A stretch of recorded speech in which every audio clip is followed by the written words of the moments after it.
혹시 여행 가시나요?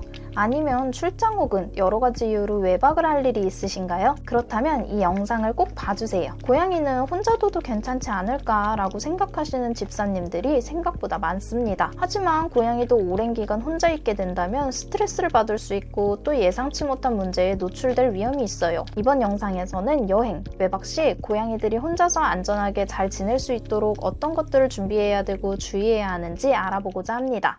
고양이, 얼마 동안 혼자 있을 수 있는 걸까요? 결론적으로 여러 전문가들의 의견에 따르면 최대 2박 3일, 48시간 이내를 권장합니다. 그럼 1박 2일에서 2박 3일 정도의 외박 시 준비해야 하는 사항들은 어떤 것들이 있을까요? 고양이가 스트레스나 불안감 없이 혼자 지낼 수 있도록 사전에 준비해야 할 것들이 있는데요. 식사와 물 공급. 네, 이건 뭐 당연한 거죠. 사료는 평소 먹던 것보다 조금 더 넉넉하게 채워놔주세요. 고양이들은 원래 조금씩 나눠 먹는 습성이 있지만 혹시나 우리 고양이가 처음에 과식하는 스타일이라면 자동 급식기를 추천합니다. 그리고 물은 고양이의 건강에 매우 중요한 요소입니다. 따라서 절대 부족함이 없도록 준비해야 해요. 여러 군데에 물을 떠주시고 사실 정수기가 있으면 더 좋습니다. 정수기의 장점은 항상 신선한 물을 제공할 수 있어 장기간 외출 시 유용한 것 같아요. 두 번째, 화장실 관리. 고양이에게 깨끗한 물과 화장실은 정말 중요한 거 모르시는 집사님 없을 거예요. 그만큼 고양이가 너무 중요하게 생각하는 부분이 바로 이 화장실이죠. 고양이는 깨끗한 화장실을 유지해야 스트레스를 덜 받고 실내 오염 문제도 피할 수 있습니다.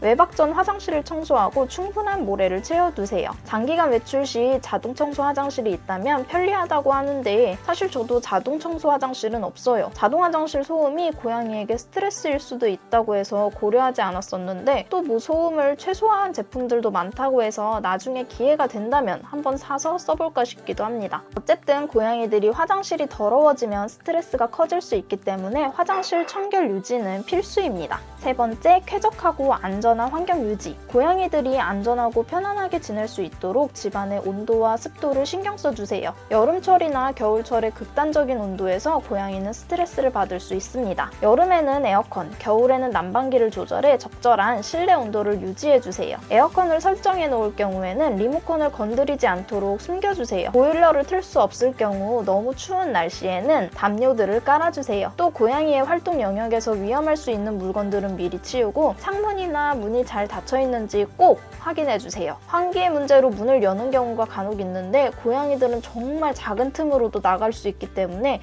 문은 다 닫아두시는 걸 권장합니다. 네 번째, 정신적 자극 제공. 고양이는 지루함을 느끼면 스트레스를 받을 수 있으므로 외박 시 새로운 장난감을 배치해 두거나 자동으로 움직이는 장난감 또는 먹이 퍼즐을 곳곳에 설치해 주세요. 이와 같은 자극 요소는 고양이의 호기심을 자극해 외로움을 덜어줄 수 있습니다. 그리고 창가 자리에 편안한 공간을 마련해주는 것도 좋은 방법이에요. 고양이들이 창밖을 보며 외부 세상을 관찰할 수 있도록 하면서 시간을 보낼 수 있게 해주세요. 햇볕이 드는 창가에서 일광욕을 즐기며 외로움을 좀 덜어낼 수 있을 거예요. 다섯 번째, 분리불안 방지. 일부 고양이는 주인이 곁에 없으면 불안감을 느낄 수 있습니다. 이런 경우에는 장기 외박이 불가피하다면 반려동물 호텔을 고려해보는 것이 좋습니다. 하지만 일정이 짧다면 미리 주변에 지인에게 잠깐 와서 케어를 부탁하는 것이 사실 가장 좋은 방법이에요. 그 외에 외박 시 주의해야 할 점에 대해 알려드리겠습니다. 혹시나 줄을 뜯는 아이가 있다면 콘센트는 빼주시고 멀티탭은 꺼주시는 것이 좋아요. 그리고 위에 언급한 것처럼 창문 등의 문단속은 꼭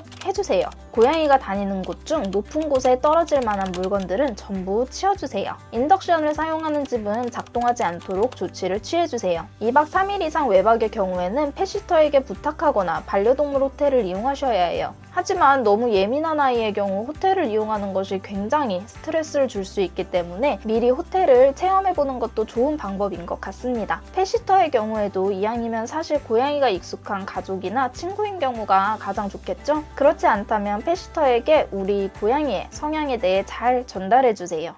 저희 집은 사실 2박 3일 이상의 여행 거의 하지 않고 있어요. 그리고 어쩌다가 가는 해외여행의 경우 가족이나 저희 집 모모를 아는 지인에게 케어를 부탁드리고 가요. 그런데 저희 모모가 언제부턴가 1박 2일 여행만 갔다 와도 거의 70% 정도의 확률로 이불에 테러를 하는 거예요. 이게 그래서 제가 생각하기에는 화장실이 가장 큰 원인인 것 같아서 이번에 화장실을 바꿨습니다. 그리고 화장실 바꾼 뒤로 여행을 간 적이 없어서 잘 모르겠는데 다음번에 오줌을 싸지 하지 않는다면 이건 정말 화장실 때문이었다라고 생각할 수 있을 것 같아요. 근데 여행 갔다 돌아오면 평소보다 훨씬 길게 울고 엄청 붙어 있으려고 하고 이래서 마음이 좀 아프지 않나요? 덜 여행 다니고 우리 고양이와 자주 있어 줍시다. 집사의 운명. 결론적으로 외박 또는 여행 시에 고양이의 안전과 정서적 안정을 위해 철저한 준비가 필요해요. 세심하게 준비해 준다면 고양이도 좀 더 안전하고 편안하게 시간을 보낼 수 있을 거예요. 그럼 오늘도 고양이와 행복한 하루 보내시길 바랍니다. 제 채널이 모래 속 바늘 찾기라 아마 구독하시지 않으면 보시기 힘들 거예요. 영상이 도움이 되셨다면 구독, 좋아요 부탁드려요.